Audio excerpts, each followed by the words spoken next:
오늘 우리가 읽은 요한복음 2장에는 크게 두 가지 이야기를 설명하고 있습니다.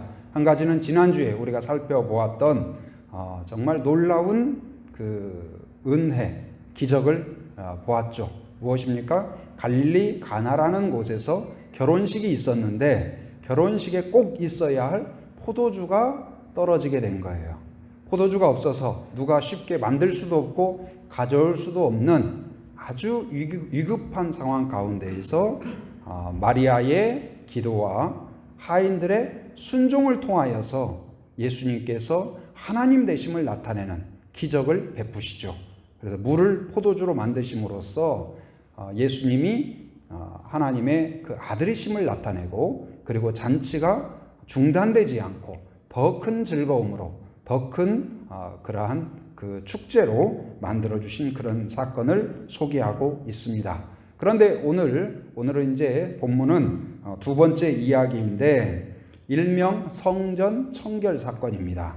장소는 이제 장소가 바뀌어서 예루살렘으로 왔습니다. 그리고 예루살렘의 성전에서 이전에 보여주셨던 갈릴리 가나에서 보여주셨던 인자하고 물을 포도주로 바꾸셨던 축복하고 온유하시고 축하하고 그런 모습과는 전혀 다른 예수님의 모습을 보여주고 있습니다. 오늘 예수님의 모습을 통하여서 이 성전이 청결해지고 성전의 의미가 회복된 것처럼 예수님이 나에게 오셨을 때 그분을 통하여서 내가 새롭게 되고, 또한 진짜 성전인 예수님을 만남으로써 우리 자신이 거룩한 성도요, 거룩한 성전이 될 뿐만 아니라 또한 우리를 통하여서 그런 하나님의 은혜가 나타나는 축복의 통로가 될 줄 믿습니다. 오늘 말씀을 통하여서 나를 찾아오신 예수님이 어떤 모습으로 성전을 청결하게 하시는가, 이것을 통하여서 우리의 가정을, 나의 삶을, 그리고 또한 우리의 교회를 어떻게 새롭게 하실 것인가, 주님 앞에 나를 맡기는 그러한 시간이 되기를 바랍니다. 오늘 예수님은 우리에게 어떻게 다가오실까요? 바로 첫째는 주인이신 예수님으로 다가오십니다. 한번 따라서 합니다. 주인이신 예수님. 예수님이 여러분과 저의 주인이셔요. 그리고 오늘 예루살렘 성전의 주인이시고, 그리고 구별하신 그 선민 이스라엘 백성들의 주인이실 뿐만 아니라 예배의 주인이세요. 유월절의 주인이십니다. 자, 2장 13절 우리 같이 한번 읽어보도록 하겠습니다. 자, 시작. 유대인의 유월절이 가까운지라 예수께서 예루살렘으로 올라가셨더니.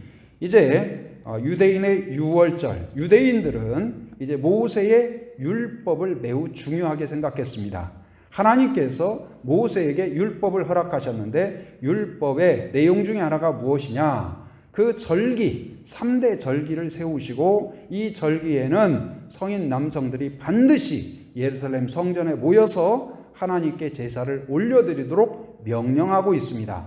그래서 그 예수님의 그 모습도 살펴보면 이제 예수님도 누가복음 2장 49절에 보면 예수님께서 12살 때에 성전을 방문하신 내용을 소개하고 있어요. 그래서 6월절에 예수님이 성전을 방문해 가지고 사람들이 너무나 많이 갔다가 또 함께 돌아가는 거예요. 그래서 예수님의 어머니 아버지도 당연히 그 무리 가운데 예수님이 있겠거니, 잘 안 보이지만 어디 또 이모하고 같이 있겠거니 아니면 삼촌하고 같이 있겠거니 생각을 했는데 며칠 길을 갔는데 나중에 아무리 찾아도 없는 거예요. 나중에 다시 돌아가 보니까 뭐 하고 있어요? 성전에서 여전히 그 랍비들하고 이야기를 나누고 질문도 하고 답변하고 그런 모습을 소개하고 있습니다. 곧 이제 예수님께서 그 이전은 정확하게 알 수 없지만 최소한 12살부터는 매년 아마 절기 때마다 예루살렘을 방문하고 또한 성전을 방문해서 제사에 함께하고 또한 여러 가지 지혜를 나누고 랍비들과 또 제사장들과 대화를 나누고 그랬던 것을 우리가 추정할 수 있습니다. 오늘 이제 예수님께서 이 유월절을 맞아서 그 율법을 따라서 절기를 따라서 바로 예루살렘 성전을 찾았죠. 그런데 이때는 이제 어느 때냐? 예수님이 공생애라고 합니다.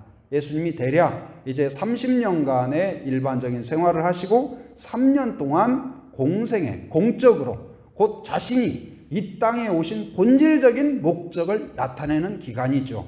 곧 구세주로서 우리의 죄를 씻기 위하여서 하나님의 아들로서 나타내는 그 기간, 그리고 그 첫 출발이 이제 그 갈릴리 가나에서 물을 포도주로 만든 사건 첫 번째 이적이었다면, 이제 오늘 유월절은 첫 번째 맞이하는 유월절이었어요. 공생애의 첫 번째 유월절. 그런데 오늘 그 유월절에 이렇게 방문하셨을 때, 보통 유월절에 방문하면, 그리고 제사에 참석하면 가서 조용히 성전에 가서 기도한다든지, 아니면 제사장들의 그 설교를 듣는다든지, 아니면 제사에 함께 동참한다든지, 그래야 맞는 거 아닐까요? 그런데 오늘 예수님의 모습은 매우 독특하고 굉장히 놀랍고, 바로 그 갈릴리 가나 혼인잔치에서 있었던 온유하고 자상하고 물을 포도주로 만들어 주시던, 어쩌면 우리의 기도를 응답해 주시고 우리에게 등을 쓰다듬어 주면서, 그리고 굉장히 다정하게 했던 그 예수님의 이미지라면, 오늘 모습은 그 예수님이 맞나? 어떻게 이렇게 분노하지? 어떻게 이렇게 과격하지? 전혀 다른 분 같은 그런 모습을 보여주고 있어요. 이게 납득이 안 되네? 그렇게 생각될 수도 있습니다. 그런데 그 예수님의 그 모습을 살펴보게 되는데, 예수님이 아주 특이한 행동들을 해요. 어떤 행동을 하냐? 거기에 보니까 15절 말씀 같이 읽어보겠습니다. 시작. 노끈으로 채찍을 만드사 양이나 소를 다 성전에서 내쫓으시고 돈 바꾸는 사람들의 돈을 쏟으시고 상을 엎으시고. 이게 무슨 일일까요? 노끈으로 채찍을 만들었대요.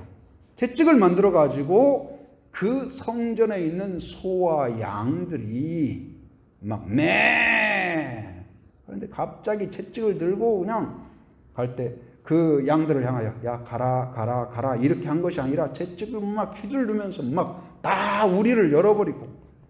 그런데 왜 성전에 소나 양이 이렇게 많았던 것일까요? 왜 그러냐면, 이제 이 전국에 있는 사람들이 이 유월절을 맞아서 예루살렘에 모이게 되어 있었죠. 그런데 이 예루살렘에 모이는 것은, 유월절에 모이는 것은 무엇이 목적이에요? 하나님께 감사의 제사를 드리는 거예요. 하나님을 높이고 자기의 죄를 회개하고 하나님 앞에 결단하는 그런 시간이죠. 그런데 하나님 앞에 예배할 때는 반드시 그들이 준비해야 될 게 있는데, 그게 뭐였어요? 제물이었어요. 제물. 그런데 이 제물을 보통 때는 제사를 드릴 때 집에서 키워가지고 가장 좋은 것을 이렇게 드리는데, 이제 100km, 200km 먼 거리에서 사람들이 며칠을 걸어서 걸어가지고 오는 거예요. 그러다 보니까 자기 집에서 준비한 양이나 소를 끌고 왔는데, 오다 보니까 더위에 쓰러지고 병들고, 그래서 가져올 때 처음에는 쌩쌩하고 가장 좋은 거였는데 예루살렘 오지도 못해가지고 팩 쓰러지고 넘어지고, 그리고 제물로 드릴 수가 없는 그런 상태가 되는 거예요. 또 반면에 그러다 보니까 이제 그 성전에서 생각한 것이, 예루살렘에서 생각한 것이, 그러지 말고 사람들이 집에서 편하게 와서 예루살렘 근교에서나 아니면 성전에서 이 제물을 사가지고 잘 준비된 제물을 사서 제사를 드리면 좋겠다. 그래서 아마 이제 양도 준비하고 소도 준비하고 그렇게 시작이 되었을 걸로 생각이 됩니다.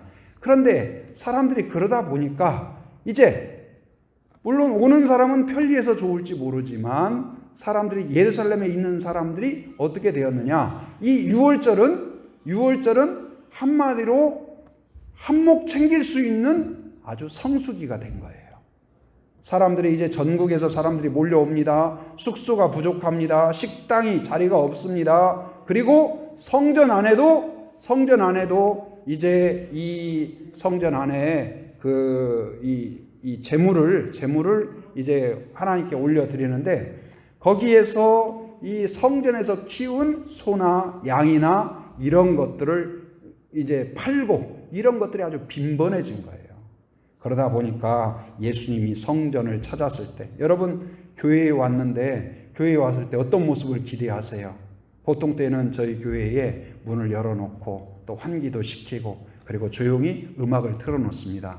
그러면 사람들이 와서 조용히 앉아서 묵상도 하고 성경도 읽고 또 조용히 기도도 하고 그러고 이제 또 돌아가죠. 근데 여러분 여기 왔는데 여기에서 막 뭐랄까 막 동물들이 왔다가 다니고 바퀴벌레가 막 기어다니고 아니면 쥐가 왔다 갔다 하고 막 그런다고 생각을 해봐요. 아니면 사람들이 막 여기서 한 사람 노숙자가 누워서 자고 그럼 다음부터 오겠습니까? 오기가 어렵죠. 근데 예수님이 성전을 갔을 때 성전으로서의 어떤 기대하는 모습과는 전혀 다른 이런 모습이 바로 오늘 예루살렘 성전에 있는 것이었어요.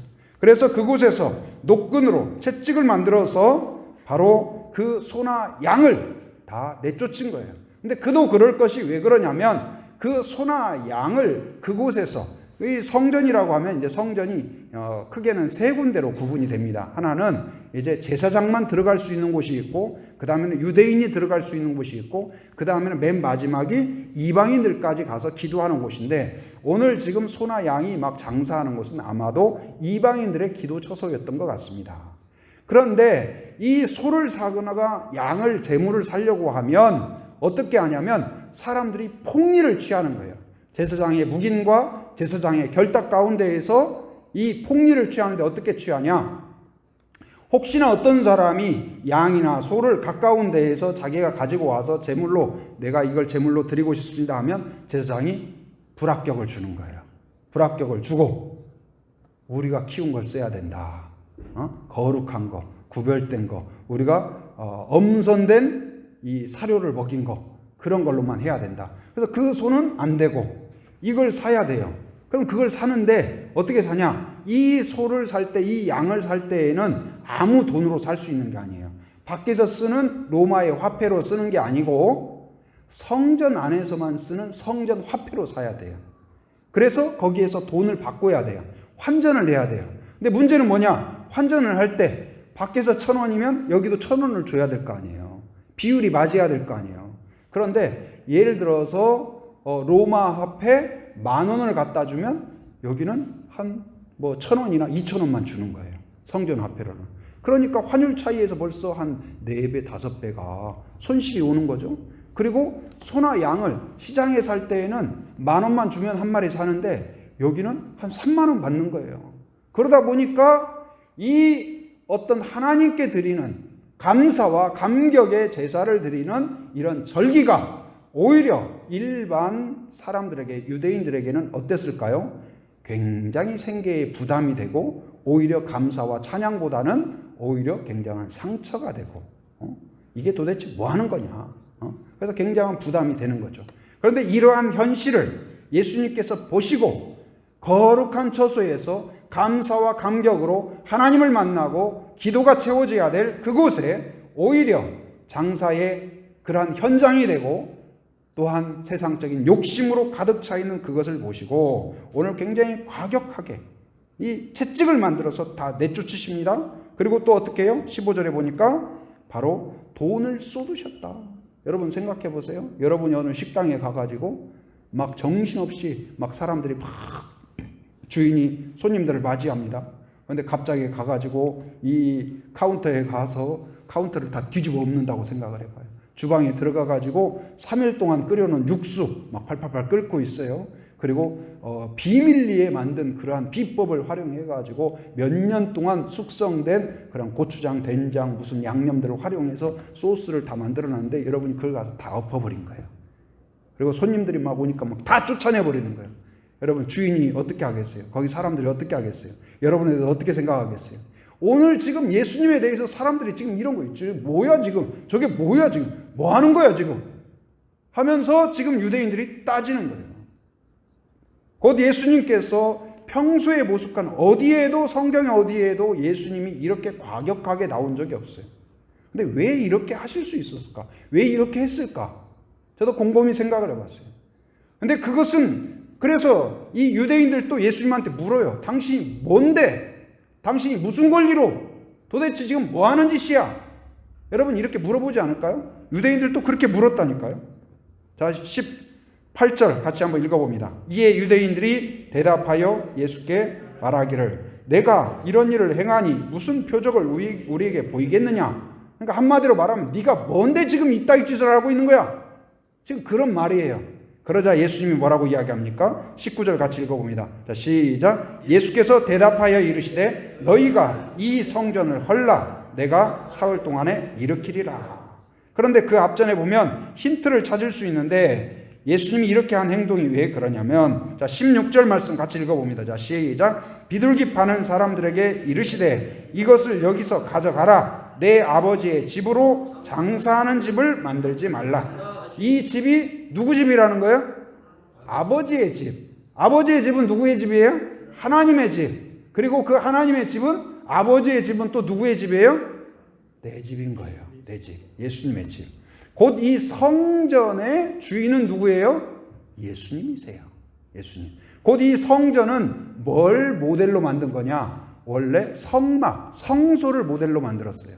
근데 이 성소는 뭘 모델로 한 거냐? 예수 그리스도를 상징하는 것입니다. 곧 이제 그 예배의 주인은 누구실까요? 예수님이세요. 성전의 주인은 누구실까요? 가장 온전한 성전은 누구를 가리킬까요? 예수 그리스도를 가리킵니다. 성전은 무슨 곳입니까? 바로 누구든지 그 성전을 통하여서 하나님을 만나는 장소가 되어야 됩니다. 누구든지 자기의 죄를 씻고 하나님 앞에 경건하게 서는 장소가 되어야 할 것입니다. 그런데 그 거룩한 처소에 오히려 하나님을 만나도록 하는 것이 아니라 하나님을 만나지 못하도록 장애하는 곳이 되어버린 현실 앞에서 주인이신 그 예수님께서 단호하게 열정적으로 또한 분노하시는 그런 모습을 보여주고 있어요. 여러분, 이렇게 설명하면 이해가 되실까요? 여러분 어떻습니까? 교회에서 인사할 때, 또 다른 성도들을 대할 때 어떻습니까? 굉장히 온유하고, 제가 우리 아이들 어렸을 때 생각이 나는데, 때로는 이제 저도 여러분도 성도를 대할 때는 집사님 안녕하세요, 장로님 안녕하세요, 얼마나 온유해요. 그리고 이렇게 편안하게, 그리고 무슨 이야기 하더라도 기도해주고 우리 같이 기도하죠. 그러잖아요. 근데 이제 집에서 아이들을 대할 때 때때로 꼭 그렇지 못하잖아요. 때로는 좀 엄하게도 이야기하고 아이들 생각이 불편하기도 하고 이제 그런 적이 있어요. 근데 언젠가는 문을 빼고 열더니 저한테 뭐라면, 여기 있을 때가 아니고 서울에 있을 때 아이들이 아이 하나가 뭐라고 하냐면 문을 탁 열더니 저도 성도예요. 성도를 대하는 것처럼 저를 대해 주세요. 그러니까 자기들에 대해서 조금 이렇게 불편했던 것 같아요. 근데 이게 우리가 다른 사람들을 대할 때, 성도를 대할 때 온유하게 편안하게, 어쩌면 물이 포도주가 되는 잔치집에서 예수님의 모습처럼 그렇게 하죠. 그런데 오늘 모습은 어떻게 생각할 수 있냐면, 예를 들어서 여러분 집에 외부인이 막 들어오려고 해요. 아니면 들어와 있어요. 여러분이 교회 끝나고 집에 딱 갔더니 거실에 모르는 사람들이 와서 앉아갖고 수박 먹고 있어, 냉장고에. 여러분 어떻게 하겠어요? 여기서 뭐 하세요? 좀 나가주실 수 있을까요? 그렇게 하겠어요? 아니면 그 3일 내로 빨리 나가시면 좋을 것 같습니다. 좀 이렇게 어떻게 하면 나갈 수 있을까요? 이렇게 하겠어요? 아니면은 여러분이 어떻게 하겠어요? 아니면 여러분 자녀 방에 가가지고 막 컴퓨터 하고 있고 들어누워 있고 막 그러고 있으면 여러분 어떻게 하겠어요? 좀 죄송하지만 나가시는 게 어떨까요? 이렇게 남의 집에 들어오시면 안 될 것 같은데요? 이렇게 말하겠어요? 아니면은 빨리 나가세요. 나가세요. 왜 남의 집에 와서 이러는 거예요? 여러분 화내지 않겠어요? 지금 오늘 예수님께서 하시는 모습은 무엇이냐? 그 말은 누구만이 할 수 있느냐? 주인만이 단호하게, 확실하게 이야기할 수 있는 거예요. 여러분 예를 들어서 여기 이 해안도로에 쭉 가다 보면 조금 올라가면 중엄 있잖아요. 중엄 가면 거기가 유명한 것이 수박이 유명한 것 같아요. 수박이. 근데 관광객들이 차를 타고 가다가 이야 수박밭이다. 우리 어렸을 때 수박 서리했는데 오늘 그 기분을 한번 느껴볼까? 그래가지고 차를 받쳐놓고 막 들어가가지고 통통통 해가지고 이거 안 익었네 하면서 내 주먹이 얼마나 센가 보자. 그러고 땅 때리고 그래서 다 깨놓고 아이들을 막 밟고 야 축구공 같은데? 아주 뻥 차고 막 그런다고 해봐요. 그러면 여러분들은 그 모습을 만약에 봤다고 해봐요.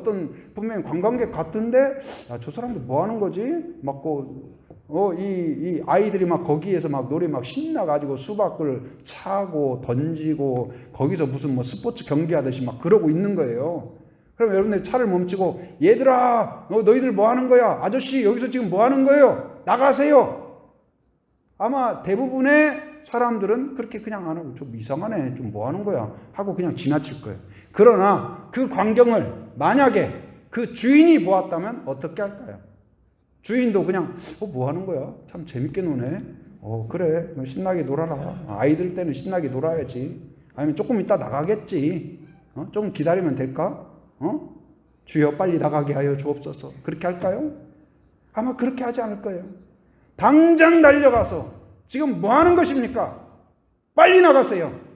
단호하게. 오늘 지금 예수님의 모습에 대하여서 제자들도 특이하게 생각했어요. 자, 17절 말씀 같이 한번 읽어봅니다. 자, 시작. 제자들이 성경 말씀에 주의 전을 사모하는 열심히 나를 삼키리라 한 것을 기억하더라. 이 말씀이 시편 69편 9절의 말씀인데 제자들이 이걸 보니까 지금 예수님은 당시의 제사장들이나 기득권층에 있는 사람들에 비해서 세력도 없고 굉장히 연약한 사람들이에요. 그리고 제사장들이 생각하거나 예루살렘 사람들이 봤을 때는 예수님은 나사렛 촌사람이에요. 시골뜨기예요. 와가지고 예를 들어서 시골지가 서울에 가가지고 좀 조심조심 해야 되듯이 예수님이 예루살렘에 왔으면 좀 눈치 맞춰주고 로마에 왔으면 무슨 법을 따라라? 로마의 법을 따라라. 예루살렘에 왔으니까 그래야 될 텐데 예수님이 막 성전을 뒤엎고 난리를 치고 이런 것 가운데 제자들도 지금 깜짝 놀라가지고 저러다가 지금 사람들한테 지금 막 당할 텐데 큰일 날 텐데 지금 노심초사하는 그런 모습이에요. 그런데 예수님이 왜 그렇게 하실까요? 이 성전이 그냥 다녀가는 처소가 아니라 관광객으로 온 것이 아니라 뭐예요? 바로 자신을 모형으로 한 성전의 주인 되심이 누구라는 거예요? 예수님인 것을 나타내는 거예요. 바울은 예수님은 자신이 성전이라고 이야기할 뿐만 아니라 바울은 바로 여러분과 성도인 저희들이 성전이라는 것을 이야기하고 있어요. 예수님이 오늘 예루살렘 성전을 찾아갔을 때 그가 기대하였던 하나님을 찾고 하나님을 찬송하고 하나님께 감사하고 하나님께 영광 돌리고 하나님의 은혜 안에서 세임을 얻고 그런 광경이 아니라 오히려 하나님을 막고 하나님의 은혜를 느끼지 못하게 하는 성전으로 변질되고 타락된 것을 보면서 그거에 대하여 제사장들하고 상의하지 않아요. 지금 이건 성전이 옳지 않은 것 같습니다. 그리고 뭐 머리띠 두르고 가가지고 빨리 성전을 이렇게 하면 안 된다. 물러가라. 그러지도 않았어요. 채찍을 들어가지고 단호하게 행동을 했어요. 곧 이제 이 열정적으로 단호하게 쫓아내는 것처럼 마귀가 끊임없이 우리를 공격한다는 사실이에요. 마귀가 빈틈만 있으면 들어와서 우리의 마음에 가정에 교회를 무너뜨리고 더러운 것으로 우리의 마음속에도 잠시만 늦추면 어떻습니까? 깨끗하게 청소해놓고 문을 닫아놔도 막 먼지 들어오죠. 나중에 가보면 파리 죽어있죠. 지네가 들어오기도 합니다. 개미가 들어오기도 합니다. 바퀴벌레가 다니기도 합니다. 그걸 즉시 여러분 어떠세요? 길을 가다가 무슨 뭐 쥐가 지나간다 아니면 바퀴벌레가 지나간다 아니면 뭐 이런 것이 지나간다 하면은 그냥 지나가네 할 수 있죠. 그런데 여러분 자녀 방에 그것이 들어왔다고 생각을 해봐요. 야 곤충도 살려고 하는 거야. 그냥 조금 지켜봐. 견디고 그냥 살아. 그럴 사람이 누가 있겠어요? 단호하게 처리하지 않을까요? 마찬가지로 우리 안에 그런 것이 들어올 때 예수님이 그토록 불편해 하신다는 사실을 기억하기 바랍니다. 그리고 이 우리 안에 그런 것들이 들어오려고 할 때 예수님이 오늘 단호하게 처리하듯이 우리 안에서 죄를 끊는 것은 즉시 단호하게 협상하는 것이 아니에요. 마귀와는 절대로 협상하지 않습니다. 그리고 마귀를 설득할 수 없는 것이고 죄와 설득할 수 없는 거예요. 우리에게 죄의 습성, 죄의 생각들이 들어왔을 때 즉시 회개하는 성도가 되기를 바랍니다. 즉시 그러한 쥐나 바퀴벌레나 뱀이나 이런 것들이 들어왔을 때 즉시 처리하듯이 단칼에 처리하듯이 그러한 것들이 발붙이지 못하도록 또한 우리 교회 안에 이단이나 잘못된 세속화된 이념들 또 동성애 뭐 이런 잘못된 개념들이 들어오지 못하도록, 여러분에게, 여러분 자녀에, 여러분 가정에 들어오지 못하도록 이런 거에 대하여 단호하게, 안전한 집이란 무엇일까요? 바로 밖에서 강도나 도둑이나 잘못된 세력들이 들어오지 못하도록 단호하게 막는 거예요. 뿐만 아니라 그래야 안에서 자유가 주어지는 것입니다. 영적으로도 마찬가지입니다. 교회도 가정도 성소도 바로 그렇게 예수님이 단호하게 막으시듯이 예수님이 내 안에 계신다는 것은 여러분의 주인이 되시고 가정의 주인이 되신다. 가정에 간혹 그런 액자가 있죠. 우리 집의 주인은 예수님이십니다. 그래서 액자 걸어놓지 않습니까? 액자만 있는 것이 아니라 실제로 예수님이 여러분 안에 주인이라는 건 뭐예요? 여러분 안에 죄가 있는 것을 용납하지 않으신다. 즉시 깨끗하게 되도록, 우리를 새롭게 되도록 바꾸시는 예수님을 여러분이 믿으시기 바랍니다. 그리고 그것에 즉시 죄를 회개하고 우리의 죄를 내보내고 처리하는 건 뭐예요? 즉시 회개하는 거예요. 즉시 회개하는 거예요. 잘못된 것이 들어왔을 때 상의하거나 미루거나 협상하거나 그것이 아니라 죄라고 느껴질 때, 성령이 깨닫게 할 때 즉시 끊을 수 있는 은혜가 우리에게 있기를 바랍니다. 두 번째는 무엇이냐? 예수님께서 우리에게 찾아오셔서 우리의 주인 되심으로 우리 안에 들어온 그러한 오물들, 세속적인 것, 더러운 것, 욕심, 시기, 질투, 절망, 두려움, 염려, 근심 이런 것들을 내보낼 뿐만 아니라 우리의 본질을 회복하신다. 한번 따라서 합니다. 본질을 회복하시는 예수님. 예수님은 우리에게 찾아오셔서 우리 안에 있는 더러운 것들, 죄와 죽음과 멸망과 두려움과 시기와 질투와 절망을 단호하게 내보내실 뿐만 아니라 그것으로 끝나지 않고 공허하게 비워놓는 것이 아니라 우리를 드디어 성전을 성전답게, 가정을 가정답게, 사람을 사람답게 인격체로서 하나님과 교제하는, 창세기에서 하나님이 사람을 만들 때 그 코에 생기를 불어넣으심에 생명이 되었다고 하잖아요. 하나님과 교제하는 자가 되었다고 했잖아요. 인간의 이 절망은 어디에서 시작되었을까요? 하나님과 단절되었기 때문에 시작이 된 거예요. 그런데 예수님이 들어오심으로써, 우리의 주인이 되심으로써 우리 안에 있는 그런 단절을 다시 이으시고, 그리고 우리를 다시 자녀되게 하나님과 교제하는 자로 만들어 주신다는 사실을 기억하기 바랍니다. 6월절은 원래 무슨 날입니까? 사고 파는 장사의 성수기가 아니라 6월절은 원래 어떻게 시작되었을까요? 430년 동안 애굽의 노예로 있을 때 그들이 결코 스스로 빠져나올 수 없을 때 하나님의 전적인 은혜와 능력으로 그들이 구출된 거예요. 10가지 재앙으로 애굽을 짓누릅니다. 바로를 짓누릅니다. 그 10번째 재앙이 뭐였어요? 장자를 치는 재앙이었죠.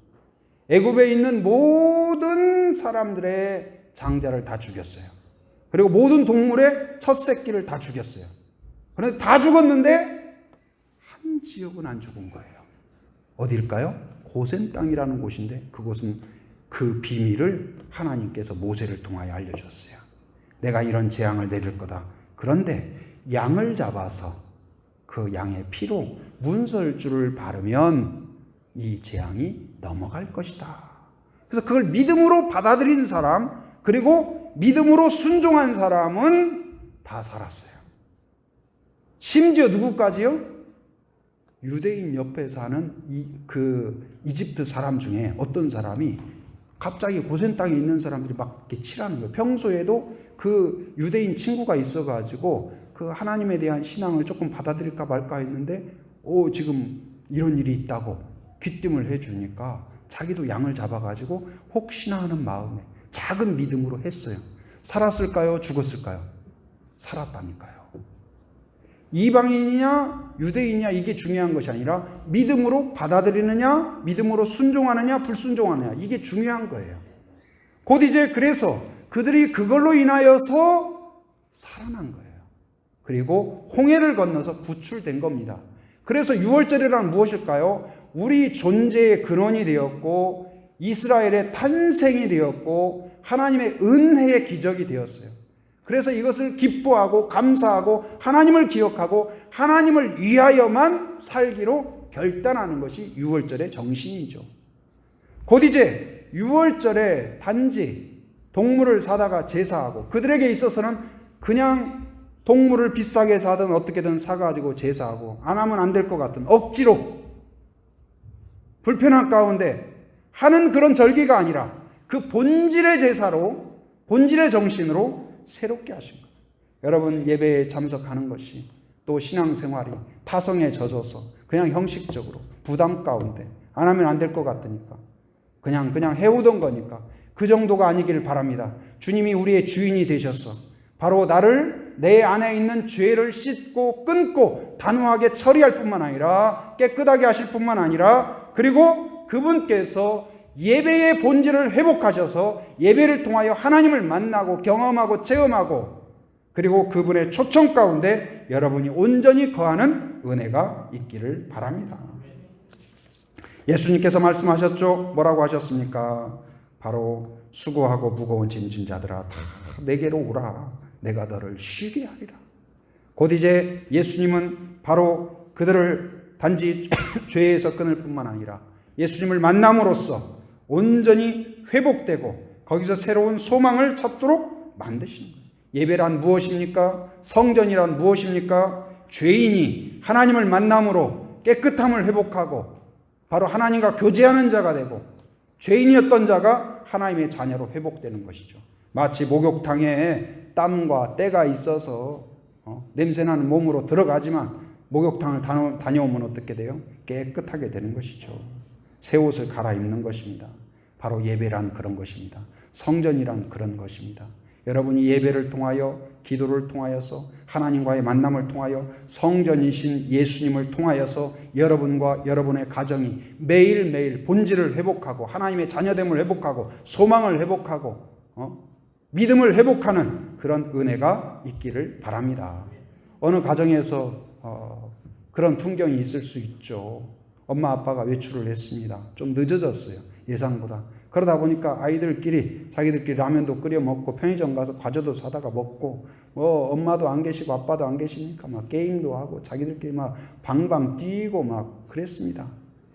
그래도 기다려도 안 오고, 그러다가 사이좋게 막 뭘 나눠 먹다가도 뭔가 불편해가지고 큰아이가 둘째 아이 쥐어받고 엄마 없는 통에 내가 군기 좀 잡아야겠다 해가지고 이렇게 하고, 그래서 집안 분위기가 어땠을까요? 큰애가 이제 드디어 왕이 되었습니다. 그래가지고 둘째 심부름 시키고 뭐 하고, 그래서 큰애는 딱 앉아가지고 게임하고, 게임에 깊이 빠져 있어요. 엄마 아빠가 딱 들어가 보니까 큰애는 앉아가지고 딱 게임하고 있고, 둘째는 형한테 몇 대 얻어맞고, 지금 기관차가 되어 있는 거예요. 씩씩거리고 셋째는 안 보여요. 그래서 어디 갔는가 봤더니 소파에는 그냥 과자가 그냥 막 여기저기 흩어져 있고, 식탁 위에는 라면 끓여 먹고 지금 라면 가닥이 여기저기 막 바닥에 떨어져 있고, 싱크대에는 막 수북이 쌓여 있고, 그리고 이제 셋째가 안 보여요. 어디 갔냐 하니까 울다가 지쳐가지고 식탁 밑에 누워서 자고 있고.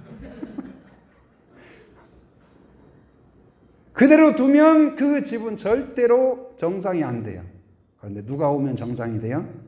엄마 아빠가 오시면 다시 큰아이는 큰아이로, 둘째는 다시 또 위로가 주어지고, 셋째는 또 씻겨가지고 다시 침대에 눕혀주고, 어지럽혀진 소파가 깨끗해지고, 청소기가 돌아가고, 설거지가 다시 되고, 집이 정상화되는 거예요. 단정하게 만들어지는 겁니다. 마찬가지로 주인 되신 예수님이 우리 안에 주인이 되실 때, 바로 우리 안에 흐트러져 있는 생각과 소망과 그 모든 삶의 그런 부분들이, 이 더러운 것들이 제거될 뿐만 아니라 제대로 정상화된다는 사실, 그걸 기억하는 성도가 되기를 바랍니다. 곧 이제 예수님이 성전을 성전답게 만들듯이 우리의 가정을 우리의 가정답게 만드시는 것입니다. 그 어느 영상에서 여러분도 보신 적이 있을지 모르겠습니다. 이제 어떤 사람들이 좀 의미 있는 일을 해보자 그래가지고 뭘 할까 아이디어를 모으다가 노숙자를 조금 이렇게 도와주자. 그래서 노숙자 딱 보니까요, 수염이 이만큼 나고 딱 봐도 노숙자 알 수 있는 그런 사람이었어요. 아저씨였는데. 근데 이분을 데려다가 목욕을 시키고, 그리고 헤어 디자이너가 머리를 착 해가지고 최신 유행 스타일로 쫙 머리를 올리고, 그리고 또 의상 디자이너가 양복을 탁 해가지고 아주 그냥 깔끔하게 했어요. 구두도 딱 신었어요. 넥타이 딱 했어요. 그러고는 그리고 이제 드디어 딱 등장하는 겁니다. 그러고는 음악과 함께 쫙 등장하는데 헤어 디자이너도 깜짝 놀라요. 이 사람이 그 사람인가? 옷을 도와줬던 사람도 깜짝 놀라요. 그리고 제일 깜짝 놀란 사람이 누군지 알아요? 본인이에요. 본인이 거울을 보면서 자기 자신을 보면서 깜짝 놀라요. 수염을 깨끗이 깎고 머리가 아주 단정하게, 그리고 딱 양복을 입고 진짜 모델같이 변신을 한 거예요. 그래서 자기는 노숙자고 그게 맞고 그게 그냥 당연하다고 생각해 왔는데 이 사람들을 만남으로써 자기가 완전히 달라진 모습. 외모만 달라진 것이 아니고 나도 새로워질 수 있다. 그게 달라진 거예요. 근데 굉장히 여러 가지를 생각하게 되더라고요.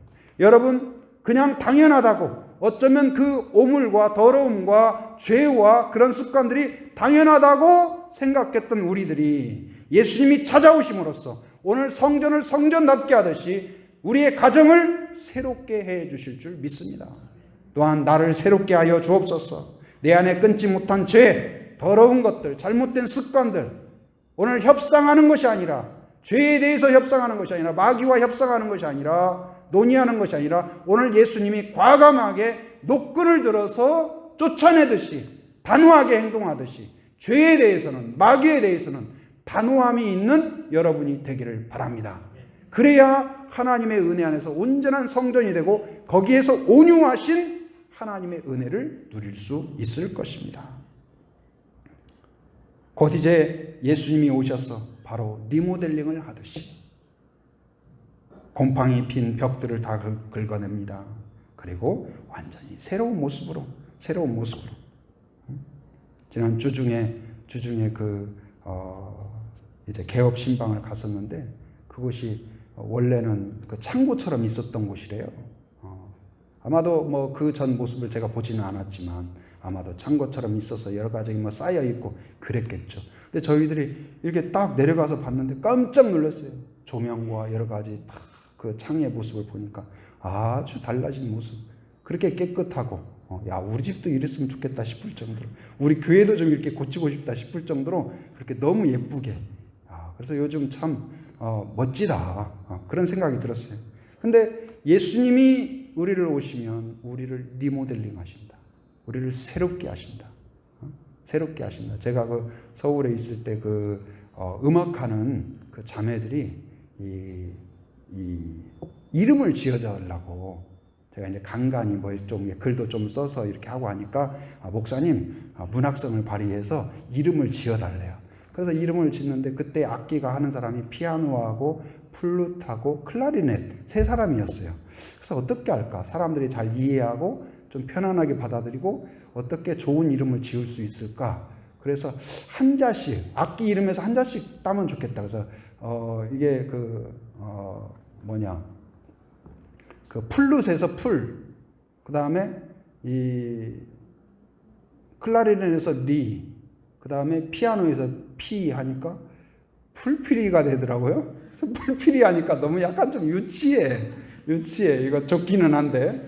그래서 어떻게 좀 바꿔보자. 그래서 뭘 할까? 그래서 딱 바꿔주신 게 뭐냐면, 그래서 이름을 정한 게 뭐냐? The People이에요. The People. 클라리넷에서 The. 그 다음에 피아노에서 P. 플룻에서 풀. 그래서 순서를 바꿔요. The People. 그래서 제가 영어 사전도 찾아보고 하니까 The People이 뭐냐면 사람을 새롭게 하다. 의미가 너무 좋더라고요. 그래서 제가 이제 이름을 이렇게 정해가지고 그분들하고 같이 이야기를 했어요. 이 이름 어떠냐? 너무 좋대요. 지금까지도 그렇게 사용을 하는 것 같아요. 그런데 그 이름뿐만 아니라 진정 사람이 변화되는 것. 바울이 우리를 향하여 성전이라고 이야기했죠. 우리가 진정 성전으로 되는 것은 어떻게 가능할까요? 바로 예수님이 우리의 주인 되실 때 가능한 것입니다.